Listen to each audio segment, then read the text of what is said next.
Alright, I wanted to make another final heating system video to just put in a few simple things that I've left out of other videos and also just to give a simple overview. So, first of all, I wanted to explain why I have a thermal tank. There's the thermal tank. If you can see that, 1,000 gallons of water in this tank. And the reason for doing this is really quite simple. The reason is that when you have a heat source like propane, and there's my propane boiler, and there's the gas line that brings the propane into the propane boiler. You have a heat source like that, whether it's electric, heat pump, propane, oil, natural gas. When the house reaches its temperature, then you shut off the fuel. It's very simple. You shut off the fuel and the fire stops and you quit heating. When you have a wood furnace, you can't do that because you have chunks of wood in the firebox that are hot. You can't turn off the fuel. The best you can do is turn down the oxygen.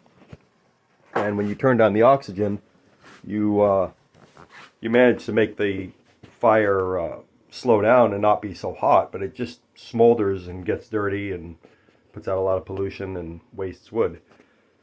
So the solution to that is to bank the heat, essentially, in a big battery, which is what this tank is. A big tank full of hot water. And then I can circulate that hot water throughout the rest of my house until it cools off, and then I relight the boiler. You can see that the thermal tank, there's kind of bad there, but you can see that the thermal tank is about 124 degrees. So there's not a lot of useful heat left in there. That can get circulated through the radiators, and it would do something to heat up a room, but be pretty slow. So this is about the right time to build a new fire out in the boiler. So I built the fire last night, probably about this time out in the boiler.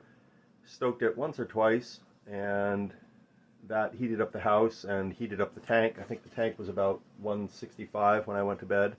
And then that residual heat in the tank kept our house hot all day today.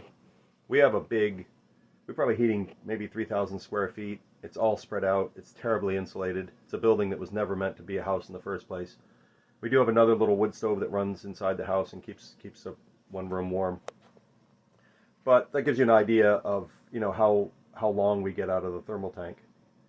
And then, so, it's December here in northern Vermont. It's probably 15 degrees last night, 10 or 15 degrees, and it got fairly warm today. It probably got up to 30. Okay, here I am coming into the boiler shed. Here we are in the boiler room.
Okay, just started the fire. You can see on this aftermarket controller here, stack temperatures going up, 150, 154. Set point is 200, so what that means is that this will cut power to the boiler when the stack temperature is below 200. But I have the boiler actually turned off right here now anyway. So I'll let the fire get going, and then I'll turn the boiler on, turn it to gasification. Probably wait till that stack temperature gets up to maybe 350 or something. Okay, it's been a couple minutes. See that the stack temperature is up above 300 already. Let's see what it says over here on the indicator on the side. Let's see. Yeah, we got a little bit of heat showing up there. Not much. Down here on the floor is my freeze test. See if it's getting below freezing in the boiler room. Looks like we're doing fine so far. Okay, heading toward 400 on the stack temperature. So time to turn it on and start it gasifying. Just I'll shut the bottom here. Oh, turn it on. Really see the stack temperature jump now.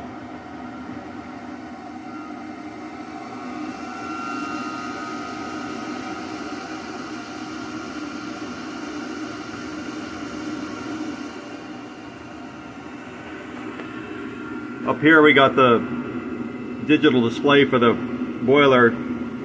Shows that 174 degrees is my target temperature for the boiler water, and currently it's at 114.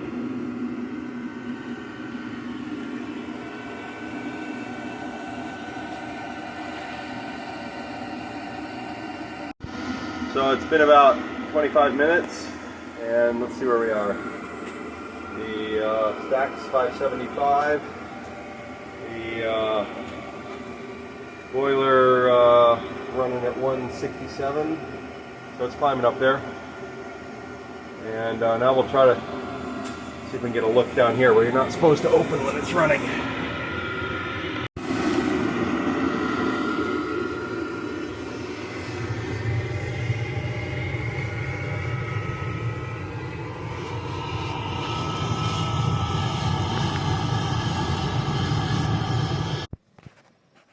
And inside here, you can see that the thermal tank temperature is starting to climb. And we'll check up here. And that's my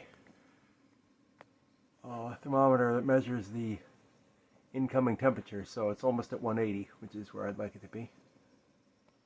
All the zones but one are calling for heat. And this circulator right here, I can't tell which one is on. It's either pulling it directly off the boiler or it's still pulling it out of the thermal tank. But as that temperature, that 180 temperature, pushes itself all the way to 180, it'll definitely switch to the 180 water coming off the boiler.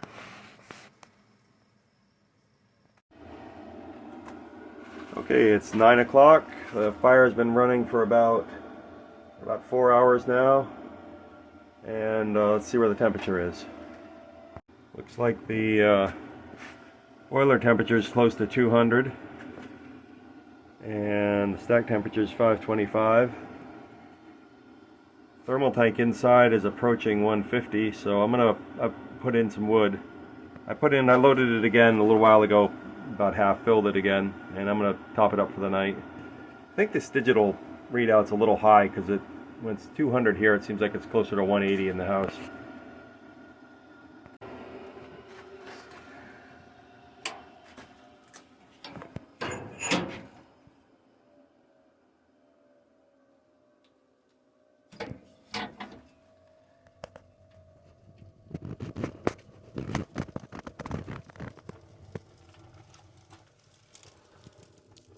Yeah, that's a pretty decent pile. I'm not going to put much in there. It's not going to be that cold tonight either.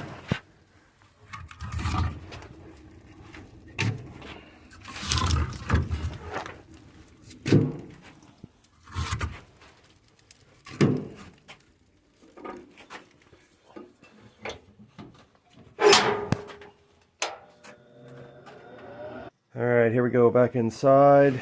And get that reading there. 150 almost on the thermal tank.